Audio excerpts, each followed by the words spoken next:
Law of thermodynamics का जो discussion हो गया अपना, ठीक है। तो after first law of thermodynamics जो नेक्स्ट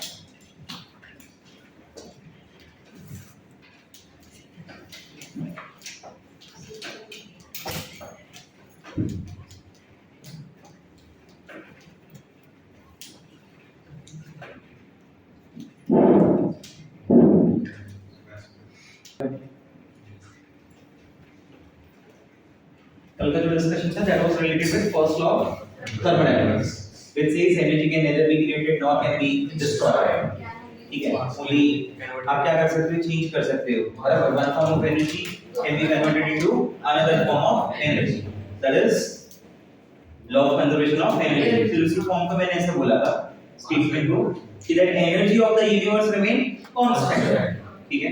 मैथमेटिकल फॉर्म में हमने लिखा था delta U is equal to Q plus W। इधर मैं क्या बताना चाहता था, मैं ये बताना चाहता था एक सिस्टम है जिसकी इंटरनल एनर्जी U1 है, when you supplied some amount of heat, बराबर, वो जो हीट है वो जो एनर्जी वो किसी और फॉर्म में कन्वर्ट हो गई और अब उस सिस्टम की इंटरनल एनर्जी हो गई U1 plus Q। When some work is done on the system, that work, वो जो energy, work is also one of the form of energy ना, वो एनर्जी कन्वर्ट हो गई वापस इंटरनल एनर्जी में, और टोटल इंटरनल एनर्जी क्या हो गई अभी U1 plus Q plus W, E से U2।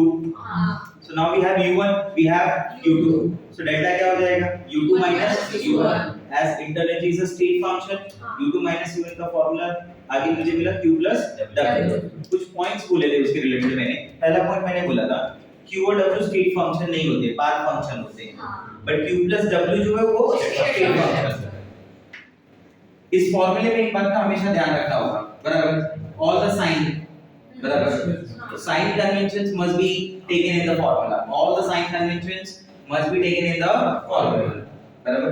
फिर मैंने इसकी एक मॉडिफाइड फॉर्म बताई थी, मॉडिफाइड फॉर्म में मैंने बोला था आइंस्टाइन वाली फॉर्म, तो इज इक्वल टू mc² लिखते हैं, न्यूक्लियर रिएक्शन में ट्रेमेंडस amount of energy is release, तो इतना एनर्जी आता किधर से, तो पहले सोचा शायद सराउंडिंग से आ रहा है, आंसर इज नो, सराउंडिंग तो इतनी एनर्जी नहीं ले रहा है, तो बाद में पता चला ये एनर्जी क्रिएट हो रही है मास के डिस्ट्रॉय होने से। याद है बताया था कि मान लो if there is a loss of 4 gram of the substance, तो ये बन जाता है 4 * 10⁻³ kg into c², 9 * 10⁻⁸ 8 का 16 आया ना, मीटर स्क्वायर पर second square. This much amount of energy in terms of joule और किलोजूल, जिसमें भी आप बोलना चाहें, is release during the process nuclear reaction. तो हमने फॉर्म को थोड़ा चेंज कर दिया और बोला modified form of first law of thermodynamics क्या बोलता है, that energy and mass of the universe remain constant because mass can be converted into energy. ये फॉर्म हमने वहां पे चेंज कर दी थोड़ी सी, ठीक है। आज जो हम डिस्कस करने वाले हैं वो है first law of thermodynamics in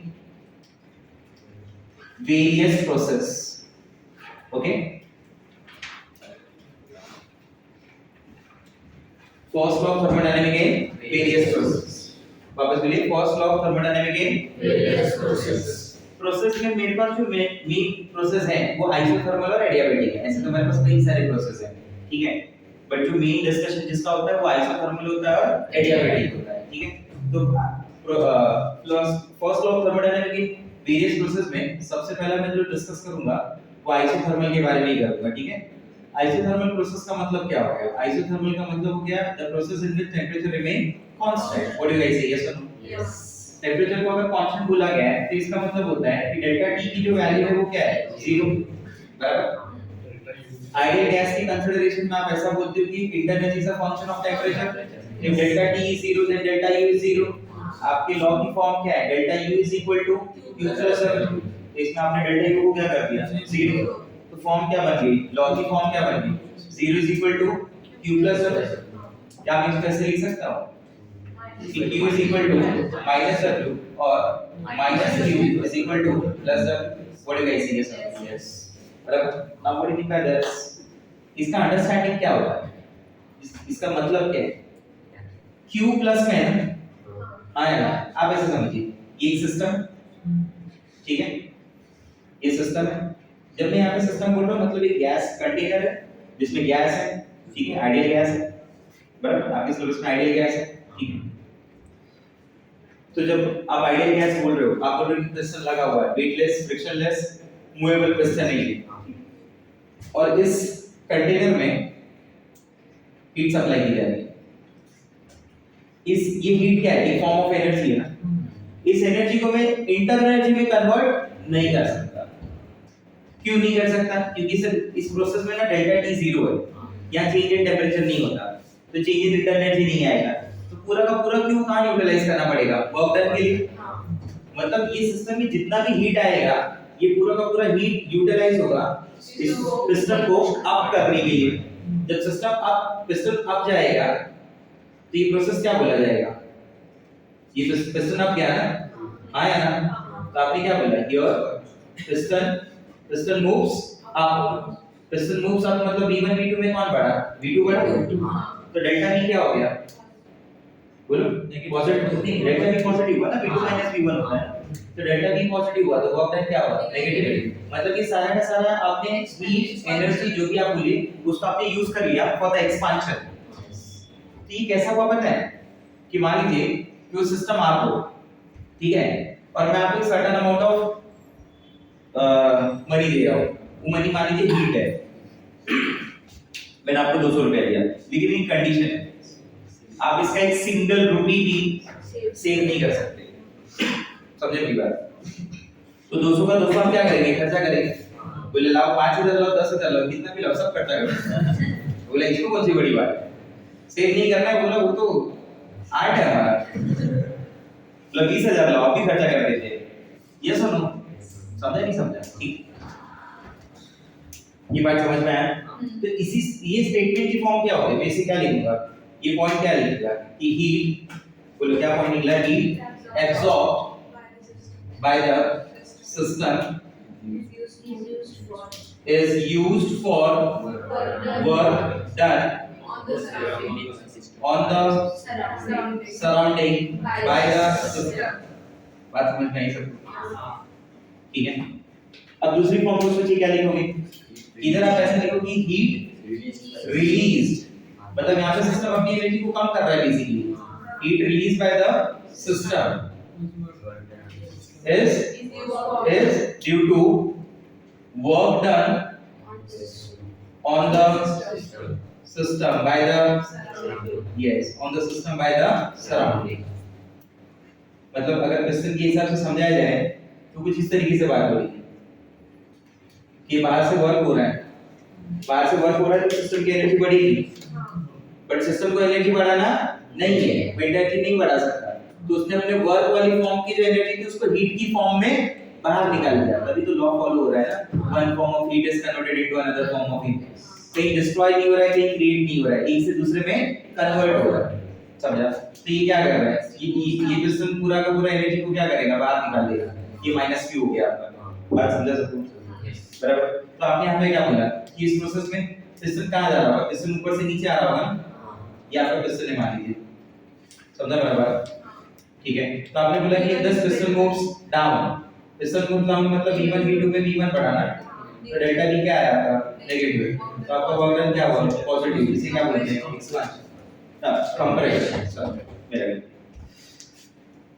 second process होता है साइक्लिक प्रोसेस।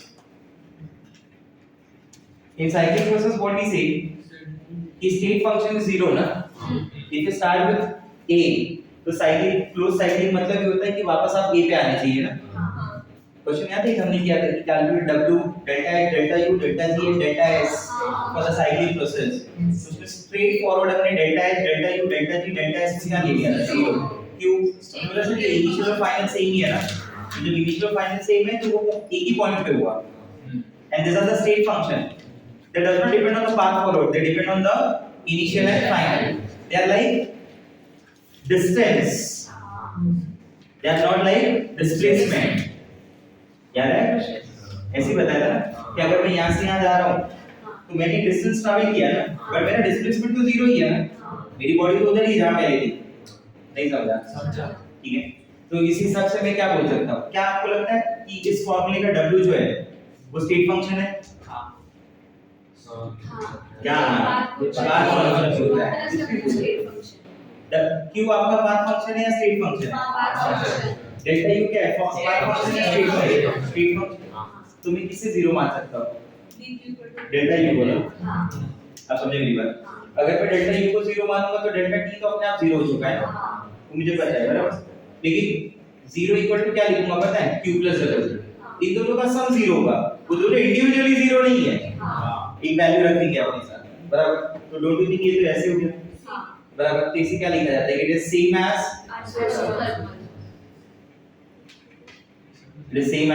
आइसोथर्मल। समझ आया? तीसरा प्रोसेस होगा मेरा, और काफी इंपॉर्टेंट प्रोसेस है, जिसे मैं बोलता हूं एडियाबैटिक प्रोसेस। क्या बोलता हूं? Adiabatic process. ठीक है। Adiabatic process is basically the process in which Q is zero. सही है? Adiabatic process वो प्रोसेस होगा जिसमें Q क्या होगा? जीरो होगा। Adiabatic process is the process in which Q is zero. ठीक है? Q जीरो होने का मतलब क्या हो गया? ये जो वॉल है क्या है? इंसुलेटेड है। बराबर? फॉर्मूले में अगर रखा तो क्या बन जाएगा? Q जीरो। Delta U is equal to zero plus W। दो फॉर्म बन सकती है। एक क्या होगी? Minus delta U is equal to minus W. दूसरी क्या होगी? Delta U is equal to W. इसका मतलब क्या होगा? इसे समझना कैसे है? इसकी अंडरस्टैंडिंग कैसे होती है कि ये सिस्टम है, ये पिस्टन है मान लीजिए बराबर।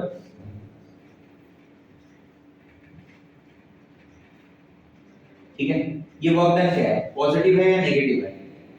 वर्क डन क्या है? पॉजिटिव या नेगेटिव? पॉजिटिव वर्क डन कब होता है? जब कंप्रेस वर्क डन पॉजिटिव कब होता है? जब कंप्रेस। ये सिस्टम डाउन जाएगा, सिस्टम अगर डाउन जाएगा तो अंदर जो ये, और ये सिस्टम है भी कैसा? ये सोचिए जरा।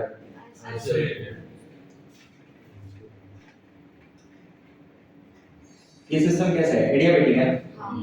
मतलब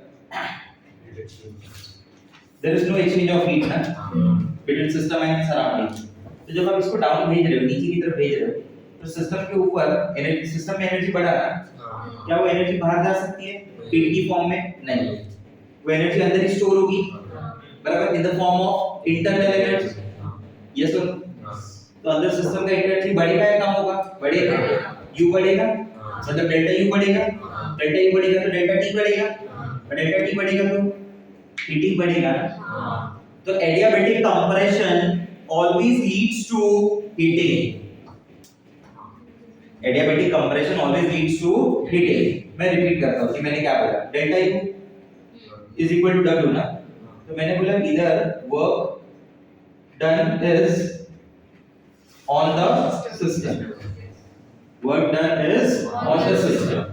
ये जो work done हो रहा है वो किसके ऊपर हो रहा है? सिस्टम के ऊपर हो रहा है। Agree? Say yes or no? Yes. So when work is done on the system, its internal energy increases. ये मानते मेरी बात? किसी ने बोला सर हीट की फॉर्म में बाहर चला गया, तो मैंने बोला हीट की फॉर्म में तो बाहर जा ही नहीं सकता, क्योंकि इस बार आपने क्या किया है? वॉल को इंसुलेटेड रखा है, तो हीट की फॉर्म में बाहर नहीं जाएगा, तो आपका एनर्जी बढ़ेगा। And once the U increases, I can surely say that U1 और U2 में U2 is greater than, तो डेल्टा U बढ़ेगा, और डेल्टा U बढ़ेगा तो डेल्टा T बढ़ेगा, और डेल्टा T बढ़ेगा, इसका मतलब क्या होगा? हीटिंग बढ़ा ना, टेम्परेचर बढ़ा ना, हीटिंग बढ़ेगा, तो ये हीट हो रहा है। तो मैं पॉइंट क्या दूंगा कि जो मेरा एडियाबैटिक क्या है? कंप्रेशन ना, that adiabatic compression leads to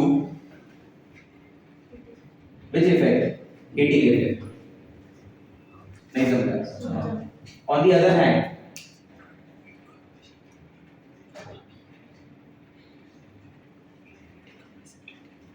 मैं ऐसा बोल सकता हूँ ये क्या हो गया?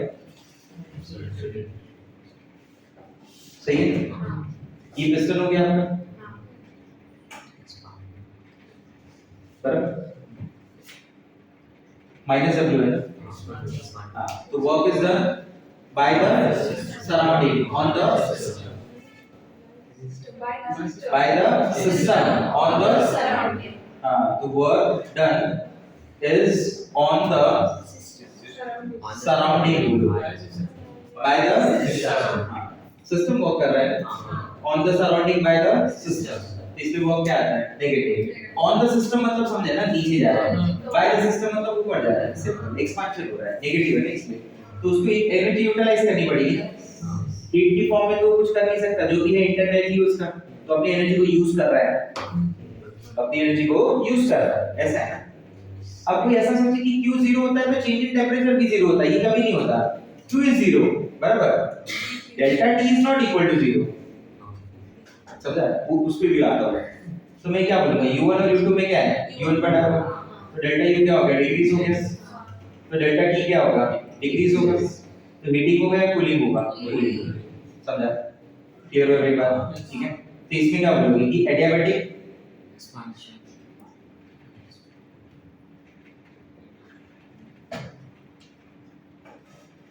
adiabatic expansion leads to cooling, बात समझा सर, आया ना, ठीक है। if Q is 0 it doesn't mean that delta T is 0। ये मान लीजिए इस रूम में ये क्लोज रूम हो गया, इसकी वॉल इंसुलेटेड है बराबर, इसकी वॉल क्या है इंसुलेटेड, तो Q 0 क्या है इसका मतलब, आपने यहाँ पे कंबशन किया हाइड्रोकार्बन का तो क्या होगा, carbon dioxide gas will increase ना, and once the carbon dioxide gas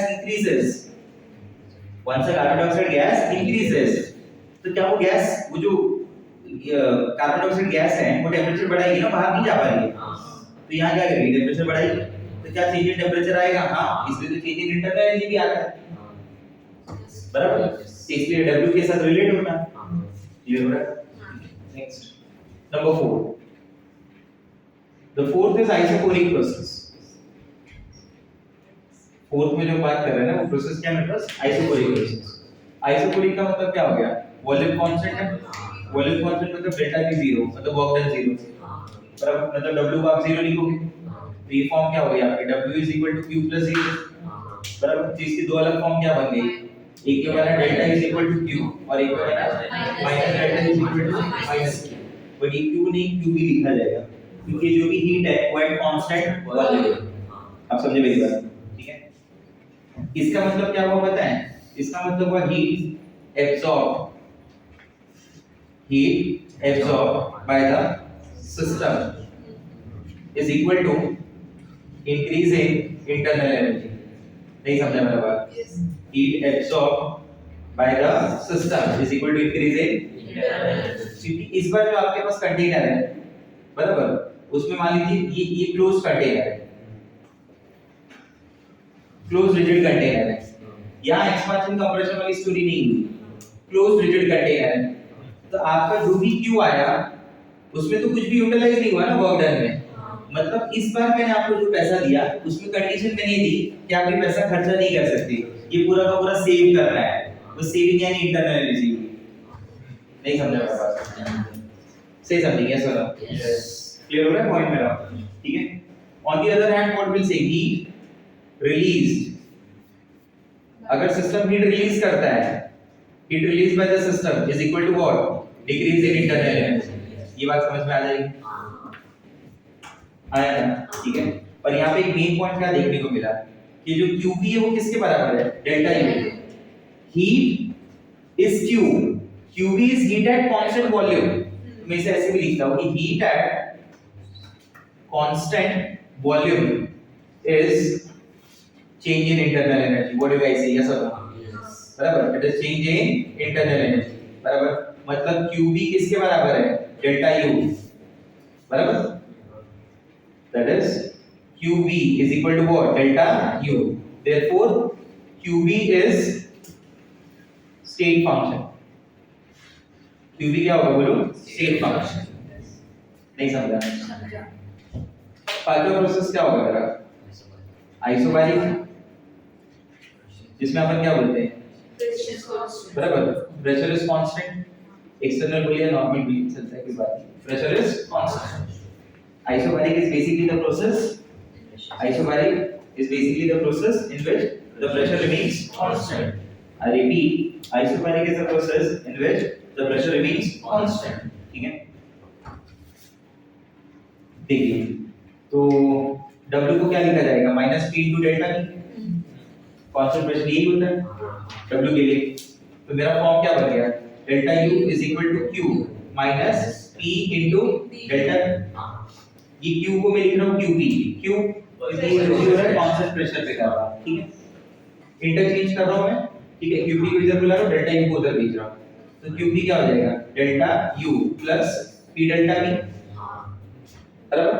इसी QP को मैं आगे डिफाइन कर रहा हूं as a delta H, change in enthalpy, जिसके बारे में हम डिस्कस करने वाले हैं, चेंज इन एंथैल्पी, और उसे हम लिखेंगे delta H is equal to delta U plus P delta V, आया समझ में? तो डेल्टा H अगर आपको याद हो तो हम लोग ने ये पढ़ा हुआ है कि एंथैल्पी स्टेट फंक्शन है, तो डेल्टा H अगर स्टेट फंक्शन है तो QP भी क्या हो गया, स्टेट फंक्शन। यहां से पॉइंट क्या मिला कि डेल्टा H किसके बराबर होता है, QP के बराबर, और डेल्टा U किसके बराबर होता है, QP के बराबर, आया समझ में? तो अगर मैं आपसे एक क्वेश्चन पूछ लूं, क्वेश्चन ऐसा है, which of the following is not a state function, which of the following is not a state function, option A में दिया है Q, ऑप्शन बी में दिया है QP, ऑप्शन सी है QP, ऑप्शन डी में है Q plus W, what's your answer? इसमें से कौन सा ऐसा है जो स्टेट फंक्शन नहीं है, Q, आया समझ में?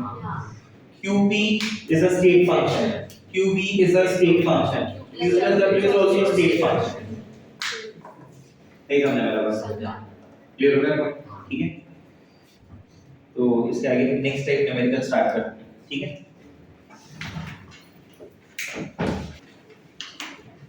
जैसे वर्क के बारे में हमने कई सारी फॉर्म में डिस्कशन किया है, बराबर, तो ऐसा थोड़ा बहुत डिस्कशन हीट के बारे में भी करने वाले हैं। हीट के बारे में ऑलरेडी एक बार हम लोग डिस्कस कर चुके हैं, फिर में वो heat is a which form of heat कब काउंट होता है, जब एनर्जी ट्रांसफर हो ड्यू टू टेंपरेचर डिफरेंस ना, जब एनर्जी ट्रांसफर हो ड्यू टू टेंपरेचर डिफरेंस, तब हम बोलते हैं कि यहाँ पे क्या है, हीट, ठीक है। और किसी और तरीके से तो उसे बोलते हैं वर्क। ये कैसा फॉर्म होता है, this is an example of disorder form, work is an example of order, बराबर। हीट को हम कैसा मानते हैं, हीट को मानते हैं heat is an example of what, state function और पाथ फंक्शन, बराबर। Heat can be calculated by two ways, heat can be calculated by two ways, हम हीट को दो तरीके से कैलकुलेट कर सकते हैं, बराबर। The first one by using first law of thermodynamics, जो आपने ऑलरेडी डिस्कस कर दिया, बराबर, जहां पे आप हीट कर सकते हो कैलकुलेट इजीली, बराबर। you have delta U, you have W, you can easily calculate Q। एक एग्जांपल अगर मैं सिंपल सा समझाऊं, a system does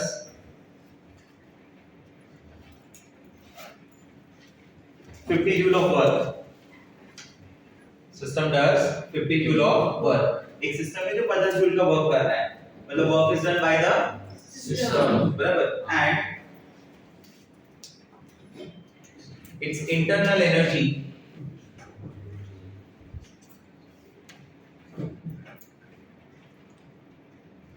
changes by x, उसकी इंटरनल एनर्जी जो हो रही है वो चेंज हो रही है, कितने से, x से, बराबर, मतलब उसका डेल्टा यू कितना आ रहा है, x आ रहा है, ठीक है। अब आपको पूछा फाइंड आउट क्यू, निकाल सकते हैं इजीली, आया समझ में? तो ये चीज जो हमने डिस्कस की bye using first law of thermodynamics.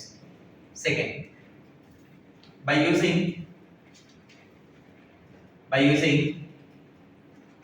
Heat capacity, various forms of heat capacity.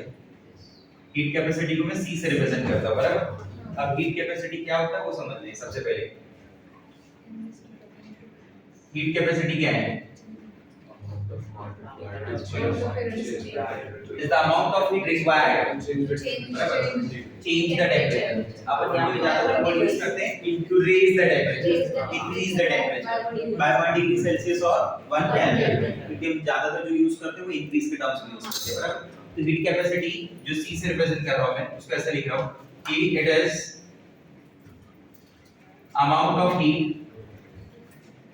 amount of heat supplied to the substance, बराबर। It is the amount of heat supplied to the substance to increase its temperature by or 1 Kelvin, उसमें बोलते हैं heat capacity, बराबर। तो heat capacity को denote किससे किया जाएगा, C से, ठीक है। ये क्या हो गया अमाउंट ऑफ ये sorry that heat is supplied that heat is supplied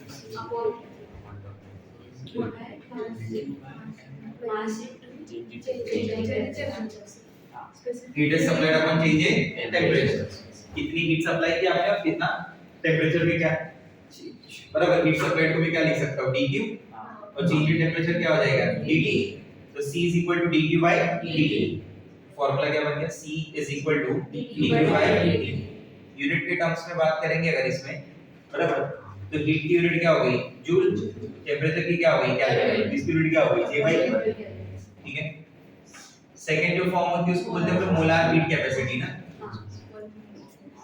याद है आपको मोलार हीट कैपेसिटी जिसे मैं लिखता हूं Cm heat capacity is an example of this type of property this is an example of extensive property heat capacity कैसे property में count होता है extensive molar heat capacity intensive तो ये रिप्रेजेंट हो रहा है Cm मोलार हीट कैपेसिटी तो it is amount of heat supplied to the 1 mole of substance to the 1 mole of substance to increase its temperature by 1 degree Celsius or 1 Kelvin इस बार substance को fix कर दिया गया कितना 1 मोल उसे बोला था मोलार हीट कैपेसिटी तो इस मोलार हीट कैपेसिटी को मैं कैसे लिखूंगा कि heat capacity for 1 mole of substance आप समझे मेरी बात किसी भी सब्सटेंस का हीट कैपेसिटी किसी भी सब्सटेंस का हीट कैपेसिटी लेकिन कितने के लिए 1 मोल के बराबर heat capacity divide by number of moles आया ना तो हीट कैपेसिटी क्या हो गया C ये क्या हो गया N तो नया फार्मूला क्या बन गया Cm C by N C को क्या लिखा जा सकता है dq by dt बराबर dq by dt की यूनिट क्या हो गई J by K N की यूनिट क्या हो गई मोल तो इसकी ओवरऑल यूनिट क्या हो गई जूल पर केल्विन आप चेंज कर सकते हैं अपने अकॉर्डिंगली जूल रखना है केल्विन रखना है क्या रखना है केल्विन में रख रहे हो या डिग्री सेल्सियस में रख रहे हो जो भी है ठीक है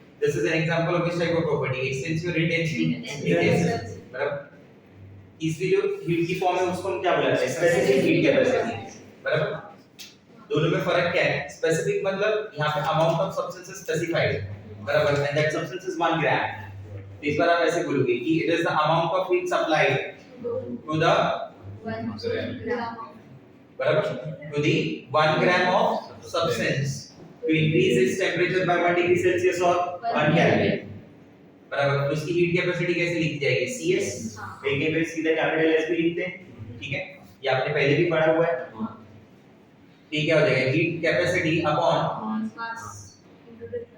अपॉन मास ऑफ सब्सटेंस आया ना तो हीट कैपेसिटी तो अपने क्या हो गया C मास ऑफ सब्सटेंस किस में आ जाएगा मतलब m लिख दे उसके लिए बोलो यस और नो ठीक है इस फार्मूले को मैं ऐसे भी तो लिख सकता हूं कि C is equal to what Cm into N बराबर बराबर ना C is what Cm into N C को क्या लिखते हैं dq by dt तो मैं इसको इस फॉर्म में भी तो लिख सकता हूं C को dq by dt लिख दिया तो dq N into Cm into dt बराबर ऐसे यही ना ये जो फॉर्म है dq is what C into dt बराबर dq के टर्म्स में आ जाएंगे c dt मोलार जब आया तो n into c into dt और स्पेसिफिक आया तो m into c into dt क्योंकि हीट कैपेसिटी क्या हो गई तुम्हारी हीट कैपेसिटी तो तुम्हारा c हो गया c क्या हो गया dq by dt और ये मास ऑफ सब्सटेंस ग्राम हो गया तो इसकी यूनिट क्या आ जाएगी बोलो जूल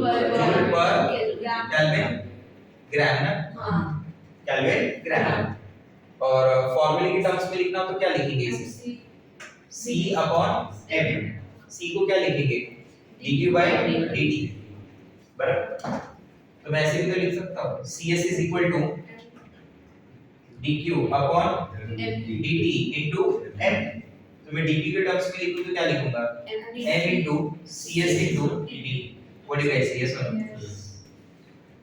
नहीं समझा क्लियर हुआ बात ठीक है कैसे टाइप की प्रॉपर्टी है एक्सटेंसिव इंटेंसिव तो मेरे पास क्यों इस तरीके से भी कैलकुलेट किया जा सकता है कुछ केसेस में 99% केसेस में आपको by using first law of thermodynamic ही रहेगा 1% केसेस में शायद मुझे दे कि इस तरीके से कैलकुलेट करो आया समझ में बात ठीक है ओवरऑल फॉर्म को अगर मैं लिखूं तो क्या मैं ऐसे लिख सकता हूं dq is equal to dq is equal to पहला क्या है c into dt बराबर is equal to n into cm into dt is equal to m into cs into dt आया ना।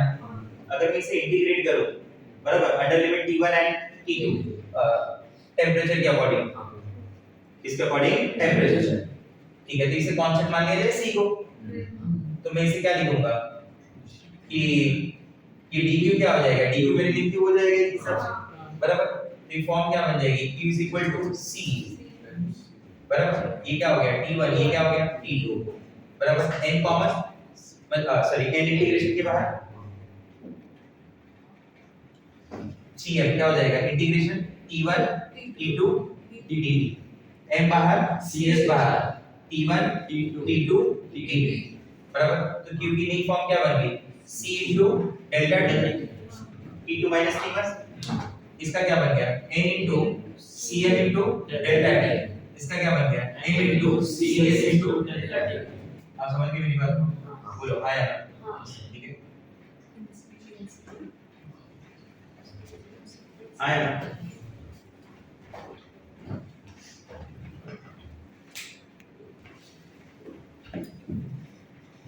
q को इंटीग्रेट नहीं किया क्योंकि q क्या है पाथ फंक्शन है, उसका इंटीग्रल नहीं लिखा मैंने q1 के, ठीक है। जब मैंने इसे इंटीग्रेट किया तो मैंने c को n into cm को cs को क्या किया बाहर मान लिया। तो यहां पे मैं क्या बोलना चाहता हूं c cm cs are independent of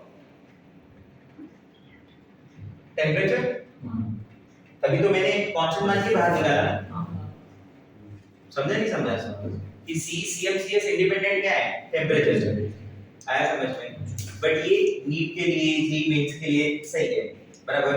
advance में क्वेश्चन पूछ सकता है इसके ऊपर भी कि ये चीजें CMCS जो होती है C CMCS they are dependent on temperature, they are dependent on temperature. जैसे मैं ऐसे समझा सकता हूं कि एक सब्सटेंस है जिसका टेंपरेचर है 40 डिग्री सेल्सियस और एक सब्सटेंस है जिसका टेंपरेचर है 100 डिग्री सेल्सियस। 40 को 41 करने के लिए हीट कैपेसिटी रहेगी ना, और 100 को एक्सट्रैक्ट करने के लिए सेम सब्सटेंस अलग-अलग टेंपरेचर पे होके अलग-अलग हीट कैपेसिटी देगा, समझा बराबर, ठीक है। पूछिए